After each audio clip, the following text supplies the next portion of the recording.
Hello, good morning! Welcome to Mama Bells Many Vlog! At ito na po ang part 2 ng buhay aplikante bilang OFW. At nandito na nga kami sa accommodation. At nandito nga pala kami sa Santa Ana. So ayan po ang hitsura ng accommodation. 23 kaming lahat dyan. At bilang first timer, syempre magugulat ka sa dami. Pero kapag determinado ka sa isang bagay, lahat talaga ay matitiis mo. At ayan po ang senaryo ng first time kong kumain. Nakapila at parang may rasyon. Ang ulam nga namin dyan ay adobong itlog, isang takal ng kanin at tigi-isang itlog. Sa totoo lang, first time kong kumain ng itlog, inadobong itlog. Pero syempre, dahil may pangarap tayo, kahit ganito yung sitwasyon ay kaya nating matiis. At ayan naman yung hitsura namin kapag patulog na. Talagang ito yung na-encounter ko. Sobrang dami namin sikipan at ang init. Pero dahil sa pangarap nating mag-abroad, ang lahat talaga ay dapat nating tiisin. Katulad ng mga kasama ko dito. Ang iba dito, galing pang malalayo, lakas loob na nakikipagsapalaran dahil sa pangarap. At ang karamihan nga dito ay mga ina, mga nanay na nangangarap para sa pamilya at para sa mga anak. At ayan po yung hitsura ko dyan.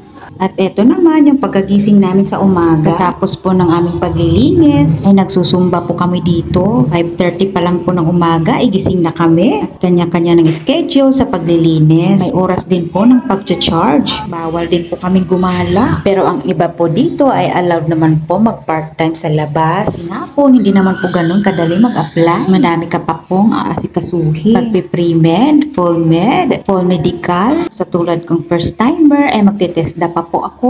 OWA, biometrics, SIDUS, appearance at kontrata. Kaya po ang iba dito, umaabot po ng 4 months. Lalo na po yung may mga pending sa documents at medical. Para sa mga nag-a-apply, mas maganda po kung pumunta kayo dito ay may passport na kayo at NBI. Dire-diretso po yung pag-process at hindi na kayo maghihintay ng matagal. Depende na lang po kung walang problema ang inyong medical. Dapat magkatugma ang mga pangalan nyo sa documents at sa inyong mga valid IDs. At kung may naririnig kayong background na maiingay, kasi nga po yun lang po ang space dito. Sa ngayon nga, nandito po ako sa hagdan dahil ang room nga po namin ay nasa second floor. So ayan, galaw-galaw. Pero pagkatapos ng Zumba ay matutulog na. Dahil biruin mo ba naman, 5:30. Tapos yan, wala ka namang gagawin. Dito ka lang sa accommodation hanggat wala kang schedule or report sa agency. Ay nako, wala pa nga akong 1 week pero sobrang boring na. Kasi nga po, maghapon kami nakaupo at nagsiselfone lang. Hindi ka naman makahiga at makaunat sa loob dahil sa dami at walang space. At itong mga video ko, sinend ko po ito sa asawa ko at sa mga anak ko na ganito, hindi pala ganun kadali mag-apply. Ang hirap. At ang iba nga dito, sa sobrang tagal, wala na silang mga pera. Nagkautang-utang na din sa kanila. Libre naman po ang pagkain dito araw-araw at pamasahe papunta dito. Pero syempre, kapag nagre-report ka na sa agency, sa amin po yung pamasahe at pagkain kapag nasa labas na. Sabi nila, yung ibang agent ay sagot nila. Kaya dapat bago kayo umalis dyan ay dapat may pinag-usapan kayo at pirmahan ng agent. Sila talaga lahat gagastos, pati allowance mo dito. Kasi kapag andito ka na, yung iba po dito hindi tinutupad yung kanilang usapan. Kapag walang-wala ka talaga, hirap po talaga ng buhay dito bilang aplikante. At ayan po yung mga apartment dito at accommodation ng iba pang agency at dun sa Pink, yung sa amin sa second floor. Grabe talaga, sobrang ang dami po talagang nagdi-DH. As in, namamangha po talaga ako. Bilib po talaga ako sa mga nanay. Ang lalakas talaga ng loob makipagsapalaran ng ganito. At ayan, dito, bumibili kami ng pandesal. Aking kasama. Dahil sa ngayon, hindi libre ang pang-almusal. Kapag wala ka talagang budget at allowance, ay gutom talaga ang abutin mo dito. At ayan, mga DH din yan sa kabilang apartment. At dito naman, dahil maliit lang yung space ng aming accommodation, ay dito kami sa labas tumatambay. Kakape at nagchichismisa. Kanya-kanya kami ng pwesto dito. At dito naman ay kainan na naman sa gabi. Kapag wala ka nga talagang schedule o report sa agency, ay boring na boring po talaga. So, ayan po yung kalagayan ng mga aplikante dito papuntang abroad bilang DH. Sino po may ganitong sitwasyon na experience na? Sino nakaka-relate? So ganito po yung sitwasyon namin habang nag-a-apply. Kaya sa mga pamilya dyan na naiiwan, na hindi pinahahalagahan yung pag-a-abroad ng ating mga kamag-anak, ng ating kapamilya. Hindi niyo po alam yung sakit ng aming kalooban na pumunta dito at makipagsapalaran. Dahil sa hirap,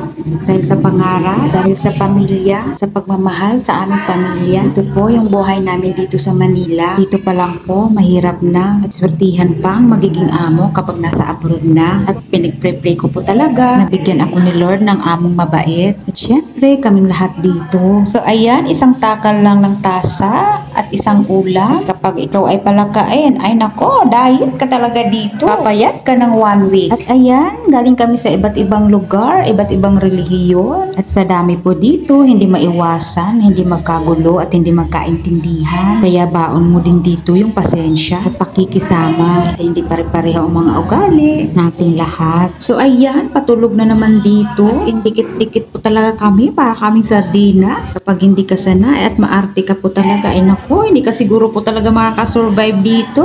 Ako nga po, nasanay sa aircon. Pero tulad nga ng sinabi ko, kapag determinado ka sa isang bagay, may pangarap ka, talagang makakaya mo ang lahat dito. At ayan, hanggang dito lang po muna ang aking vlog. At abangan sa part 3 bilang aplikante as OFW. Maraming salamat po sa inyong panonood. God bless po sa ating lahat.